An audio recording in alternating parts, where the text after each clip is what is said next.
Hello class 7th. Let's continue the chapter of Introduction to HTML5.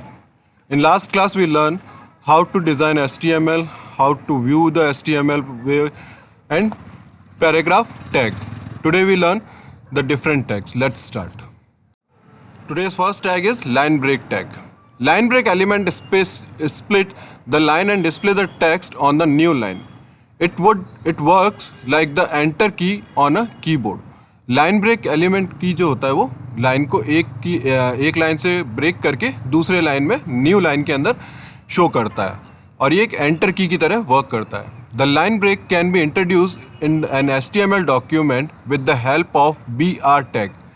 Line tag जो होता है वो BR tag से लिखा जाता है। It is an empty element so it has no end tag. The code given alongside illustrate the use of line break tag. Line break tag एक empty element है तो इसका कोई क्लोजिंग टैग नहीं होता है, ये सिर्फ ओपनिंग टैग ही होता है। और कैसे वर्क करता है let's check. For use of line break element tag first we just any line here. This is a computer. मैंने एक लाइन लिखी है यहाँ पर, मैं इसको सेव करता हूँ। ओपन ही है, मेरा पेज ओपन ही है, वेब पेज। मैं इसको रिफ्रेश करता हूँ। जैसे ही मैंने रिफ्रेश किया देखो जो मैंने यहाँ कंप्यूटर क्लास जो मैंने यहाँ पर नेक्स्ट लाइन में लिखा था वो यहाँ पर आ रहा है, लाइन के अंदर आ रहा है। सो टू ब्रेक दिस लाइन, इस लाइन को ब्रेक करने के लिए हम यहाँ पर BR टैग लगाएंगे। हम यहाँ पर कौन सा टैग लगाएंगे? BR tag. BR टैग लगाया, हम इस फाइल को सेव करेंगे again and refresh this one. Now look, जैसे ही हमने BR टैग लगाया को ब्रेक, इस लाइन को ब्रेक किया एंड नेक्स्ट लाइन में लिख दिया। So this is the line break element tag. The next tag is bold tag. The bold tag is used to emphasize the text. This tag is B. The text which is to be displayed in the bold is typed between B and close B tag. Bold tag से आप अपने text को bold कर सकते हो। जैसे आप लोग वर्ड फाइल के अंदर बोल्ड करते हो ना, उसी तरीके से आप बोल्ड टेक्स्ट को यूज़ करके बी टैग को यूज़ करके बोल्ड कर सकते हो अपने टेक्स्ट को। Italic. The italic tag display the text in italic style. It is use to draw the attention of a reader. Italic tag से आप टेक्स्ट को इटैलिक स्टाइल के अंदर डिस्प्ले करा सकते हो और ये अटेंशन गेन करता है रीडर का। The tag is I. The text which is displayed between italicized is typed between I and close I tag. इसका जो टैग है वो I है और ये ओपन और क्लोज I दोनों लिखा जाता है। The next tag is underline. The underline tag display the text with an underline. The tag used is U. Underline tag जो होता है वो टेक्स्ट के नीचे एक अंडरलाइन लाइन डिस्प्ले करता है और इसका जो टैग है वो U है। The text which is to be underlined is typed between U and close U tag. जिस टेक्स्ट को आप अंडरलाइन करना चाहते हो वो आप U और क्लोज U टैग के बीच में करते हो। The blank space between the words are also underline. जो ब्लैंक स्पेस होता है इनके बीच के अंदर वो भी अंडरलाइन किया जाता है। So how we can use bold, italic and underline in HTML? Let's check. For using a bold, italic and underline tag, मैं यहां पर एक लाइन और लिख देता हूं, सेवेंथ। ओके, नाउ इसको भी मैं BR ताकि ये ले लेता हूं ताकि ये भी नेक्स्ट लाइन में शो करे। हम देखा या नहीं, सही डिस्प्ले हो रहा है या नहीं? पहले ये तीनों डिस्प्ले हो रहे हैं। Now italic, bold, italic and underline. हम पहले एक को बोल्ड करेंगे, इटैलिक करेंगे और एक को अंडरलाइन करेंगे। तो मैं यहां पर फर्स्ट वाले को बोल्ड कर रहा हूं, सेकेंड लाइन के आगे मैं इटैलिक के लिए I लगा रहा हूं, क्लोजिंग I, और थर्ड के लिए मैं अंडरलाइन कर रहा हूं तो उसके लिए U टैग लगा रहा हूं and this is the closing U tag. Save this one and refresh your document. Now look, the first one is bold, the second one is italic, and the third one is underline. So this is the simple coding for bold, italic and underline. The next topic is cascoding style sheet. Cascoding style sheet या CSS provides the set of style rule. It is used to control the color of the text, style of font, font size, etc. CSS या कैस्कोडिंग style जो होता है वो आपको control देता है styles करने के लिए। जैसे आप टेक्स्ट को कलर करना चाहते हो या फॉन्ट स्टाइल को चेंज करना चाहते हो या फॉन्ट की साइज़ को चेंज करना चाहते हो, तो इसके लिए स्टाइल्स प्रोवाइड करता है। A style sheet consists of a property and a value. Style sheet जो होती है वो property और value को consist करती है। Font family and color are example of property. The value is an option choose for a property, for example Arial, Red, etc. जो style sheet होती है आप फॉन्ट फैमिली और कलर्स को आप अपने प्रॉपर्टीज़ के अकॉर्डिंग चूज़ कर सकते हो। दोनों ही प्रॉपर्टीज़ हैं। जैसे कलर चूज़ करना है तो ग्रीन, उसकी वैल्यू क्या होगी वो आप अपने अकॉर्डिंग चूज़ कर सकते हो। Ways of applying CSS। The style sheet can be applied in the following veg. Style sheet जो होती है वो कुछ तरीक़ों से आप अप्लाई कर सकते हो। The first one is inline. In the method, the style attribute can be used with an element in the body section, including the body tag itself. आप या तो एट्रीब्यूट के साथ में ही उसको यूज़ कर सकते हो, जैसे बॉडी टैग के साथ में ही। Here, the declaration is to be repeated with every element. Even if you want to apply the same style sheet, यहाँ पर जो डिक्लेरेशन होता है वो एक ही जैसा होता है हर किसी के लिए, हर एलिमेंट के लिए। और अगर आप उसको स्टाइल को even if you want to apply the same style sheet, for example HR style width 50%, width को आप 50% स्टाइल पर अप्लाई कर रहे हो। Internal style sheet. In this method the effect gets applied to all the elements of the type with which the style declaration has been specified. It make use the style tag. यहाँ पर अगर internal style sheet आप use कर रहे हो तो वो आप हर किसी एलिमेंट के साथ में स्टाइल को डिक्लेरेशन स्पेसिफाइड कर सकते हो, और ये स्टाइल टैग के साथ में होता है।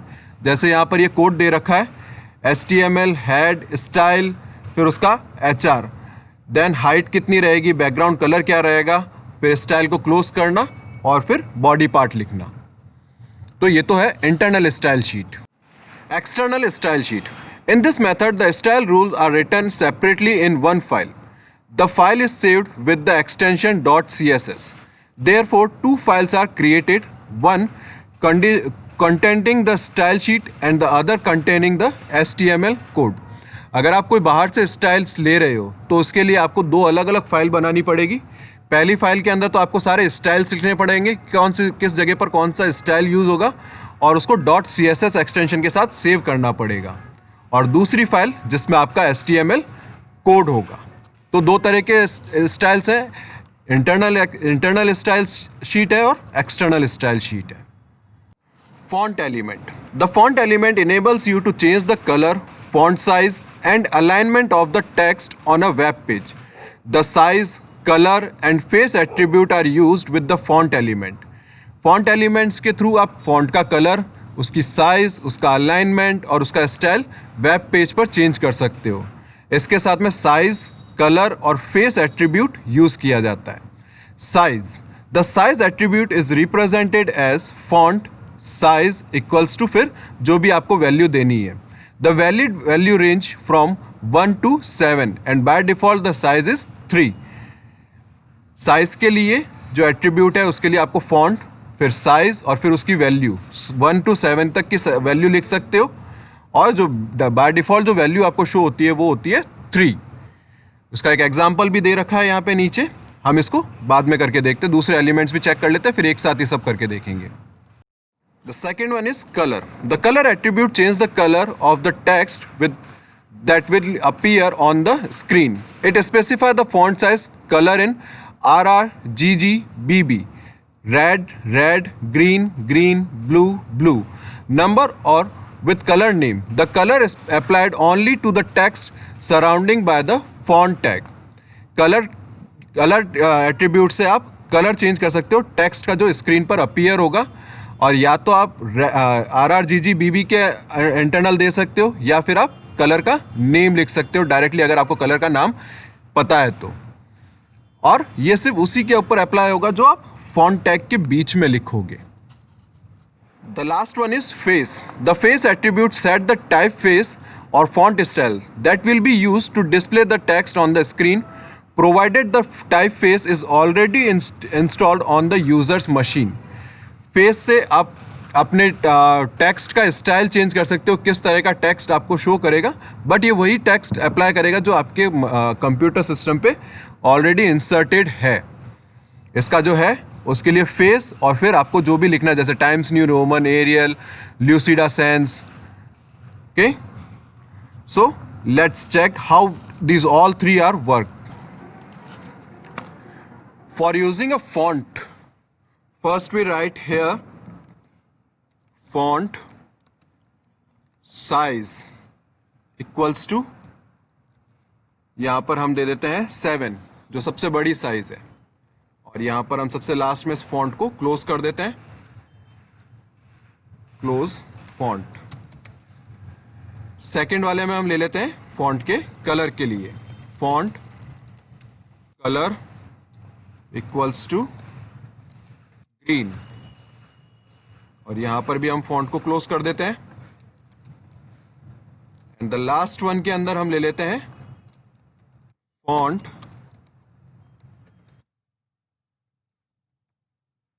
फेस। अब बाय डिफॉल्ट हमें इतने सारे फेसेस याद नहीं रहते हैं, तो हम HTML के फॉर्मेट में जाएंगे, यहां पे फॉन्ट पे क्लिक करेंगे, just wait for the opening. Now you can see there are lots of fonts, यहां पे बहुत सारे फॉन्ट्स हैं। आपको जो भी फॉन्ट सही लगता है आप उस फॉन्ट पे क्लिक करके यहां से उसको कॉपी कर लीजिए और यहां पर उसको डबल कॉलन के अंदर पेस्ट कर दीजिए, और फिर हम यहां पर इस फॉन्ट को भी क्लोज कर देते हैं। तो अब हमने 3 चीजें कर ली है। हमने पहले पे साइज डिफर की, साइज लगाई है, सेकंड पे कलर दिया है, और थर्ड पे फेस चेंज किया है। नाउ चेक इट्स वर्किंग और नॉट। ये देखो, this is the demo section, ये चेंज हो गया, ये चेंज हो गया, फेस भी चेंज हो गया। फेस को हम कोई और फेस लेते हैं ताकि हमें अच्छे से पता चले, थोड़ा कोई डिफरेंट फेस लेते हैं जो अच्छे से दिखे। यहां पे हमें ये वाला ले लेते हैं हम, castor.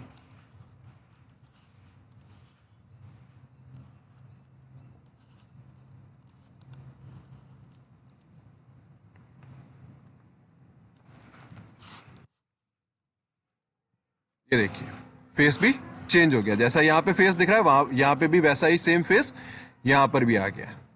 So this is how you can use font size, font colour and font face. So this is the chapter of introduction to HTML. In next class I will give you the question answers of this chapter. Thank you.